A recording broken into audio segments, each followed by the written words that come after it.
Hi guys. Here we go for a new episode. All right, hello and welcome to this week's episode, Making Soup. Great title, right? You'll figure out why. Just a reminder that the No Yell November challenge is coming up soon.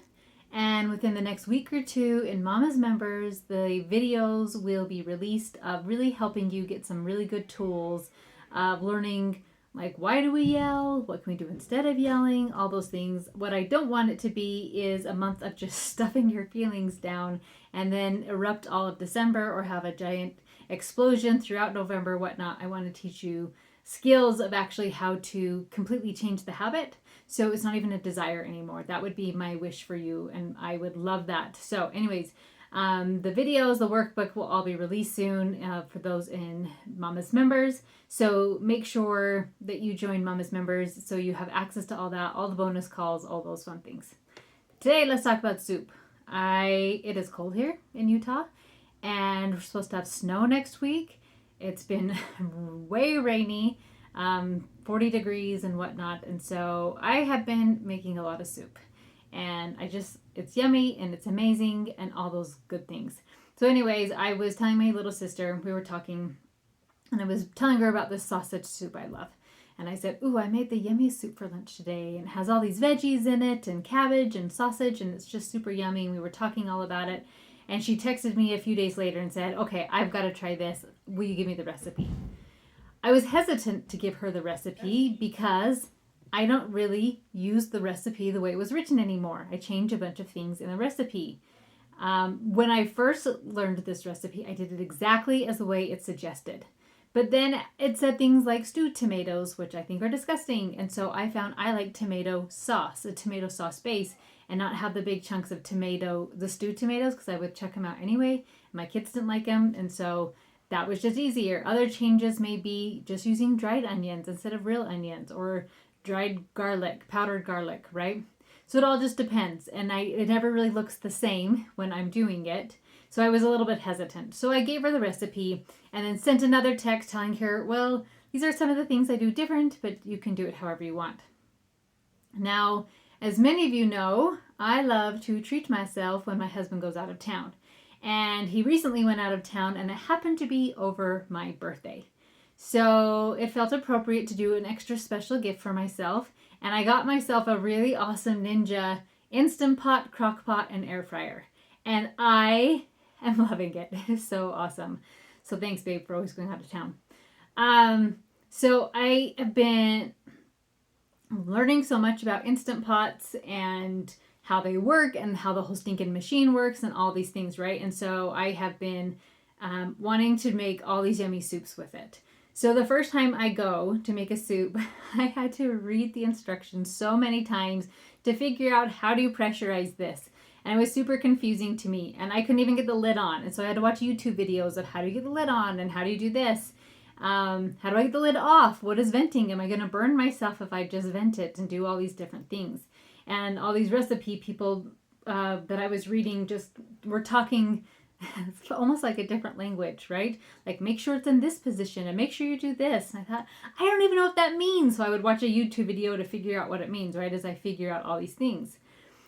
So I am finding new recipes and I have to print them out and go one step at a time and figure it out to learn how to use this machine, right? And learn how to use these recipes. And I know the more I use it, the more and more familiar I'm with the recipes, with the machine, with all of this stuff. Then I can start to adapt them and make them work for us. And I can even then start creating my own because now I have such a good solid foundation. This made me think of homeschool and curriculum. Because imagine if I just showed up and I gave you all the ingredients to soup. And I said, okay, awesome. Here are some carrots. Here's an onion. Here's some potatoes. Here's some ground beef or sausage or whatever meat you put in it. Or no meat. Maybe you do beans, right? Like there's tomato and chicken broth and like all these things. I'm like, awesome. Here are all these ingredients. Make me something amazing. And they didn't tell you how to use it or what it would look like. You wouldn't know. And especially if you didn't know much about cooking, you may have no idea what to do with all the ingredients. Do I just cook it on the oven? Do I cook it in the oven? Do I use a crock pot? Do I use an Instant Pot? Like, how in the world am I supposed to do these things? Do I just throw things in? Do I need to cut, chop, do all these different types of things? How long do I cook it for? How much, if it has a broth in it, do I do the whole thing or a few cups? And it starts to get really overwhelming. Throw out the whole soup and like, let's just order food and have it delivered, right? So you can see how with homeschool curriculum that when you have places that are like, here is just a philosophy and a bunch of things you could do and now just go for it. When you are brand new, I can see and understand how overwhelming that can feel of like, I don't even know what to do with this. What is read aloud? Why do I need read aloud, right? And all those types of things. How long should I read aloud? All those different things.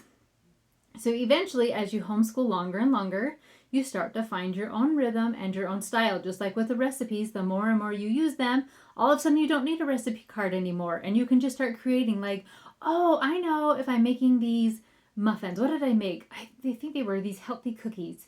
And I used almond flour, and then I was like, you know what would be good? And this is oats. Oh, awesome. And then I'm going to use monk fruit to sweeten it. And I've just started creating it and pulling all these things. But I only knew how to do that because I've used a recipe so many times that then I had the confidence to start throwing in some other things. So if you are wanting a drawn out recipe for homeschool, I have 2 recommendations. And I think this is so helpful, as so many times that when people with really good intentions just want to give you all the ingredients but not tell you how to use it. And in the beginning, I understand why you want to be told. Just like I had no idea how to use my Instant Pot, maybe at times you are saying, I have no idea what to do with this curriculum. What do I do with it when I have my child sitting here with me? What do we do? All these different types of things. So those are some things that I go over a lot in coaching and questions like that. But if you are just give me a recipe book. Just let me buy a recipe book and just use it. I have 2 suggestions for homeschool curriculums that will be like a recipe book. The first one is the Mindful Heart. This is a brand new curriculum that came out this year, and I have been using it now since September, and I have completely fallen in love with it. I love that it gives me a whole book, all the pictures, and a simple book list of things that we can read. It even tells me what I can do each day. Watch this video, sing this song, even here's a math game you could play. And it breaks it down and makes it so digestible and so easy to use. So if I don't want to go and plan it all, and if I don't want to go to the grocery store and look for all the ingredients, right? Like, oh, I guess I could pull from this, and I guess I could pull from this. When we do that, sometimes think about that. If you were going to the grocery store, especially if you went hungry, you're like, I want to make something, but I don't know what I want to make. So I just get a bunch of random things and I come home and I don't know what to do with it. So it all goes bad and we eat something crappy or we go out to eat or whatever it is, right? So having this hand delivered to you. So think about this. I think they even do this with foods of like, here's your dinner. Here are the things the ingredients that go into it, and here's how you prepare it, right? So the Mindful Heart to me is a really beautiful, beautiful way of a natural way of here is how you homeschool. And they even have time suggestions and all those types of things. My kids and I are loving it, and it has been really, really fun. So the Mindful Heart has taken the ideas of well-educated heart and has put it into a recipe card instead of just giving you the ingredients and telling you to create whatever your heart inspires you to create. So first of all, I want to tell you, I love the philosophy of well-educated heart.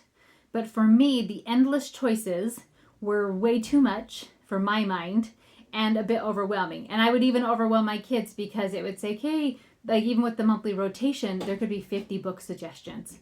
And it got to be so much. I don't know. Am I supposed to read all these books? Do I have you read all these books? And so I didn't quite know. So I always went overboard. I bought way too many books. So it was overwhelming my son, who then just said, I hate all of this. So it was stripping all of that down and just saying, have him read this book and just simplifying the whole thing. His love is growing and growing for school and learning and those things, and it's much more digestible. So I can't say enough good things about the Mindful Heart. I really like it. So the second suggestion, if you are wanting a recipe type curriculum, is The Good and the Beautiful. It is a little beefy for me, just to put that out there. But a lot of people really enjoy knowing what they will be doing for school each day. It to me is more schoolish like with but can have God and have religion and beautiful things like that. And so I prefer the mindful heart, where it's a little bit more of that heart-based natural learning type atmosphere. But that can all just depend on personality and things that you enjoy. The Good and Beautiful also has a lot of free downloads, so you can try a lot of it, just so you can get a feel for what you enjoy doing. So if you have ever felt lost in your homeschool and you're not quite sure what to do, no worry. You just need a little bit more instruction, just like when you are trying a new recipe. So friend, I want to challenge you to keep going. Keep trying things. And sometimes if you've ever tried a recipe and it's like, this was terrible, or I couldn't make it work, sometimes we need to keep trying with that recipe to make it work. Or sometimes we know this is just, my family does not like this taste and it's not a good fit for us. So if you do have any questions with this, as always, please send me a DM on Instagram or whatnot, and I'd be happy to answer your questions. But I just want to give you guys the confidence of that it's okay if sometimes you need a recipe book. And a lot of people do, and I still go back to things that are more recipe book like, and I followed the mindful heart like down to the T this last little bit, and it has been amazing and fun and just beautiful. So whatever works for you, if you are needing a little bit more help, I want to challenge you to just be okay that you may need something that's a little bit more instructive. And yes, do have a great week, and I will talk to you guys next week.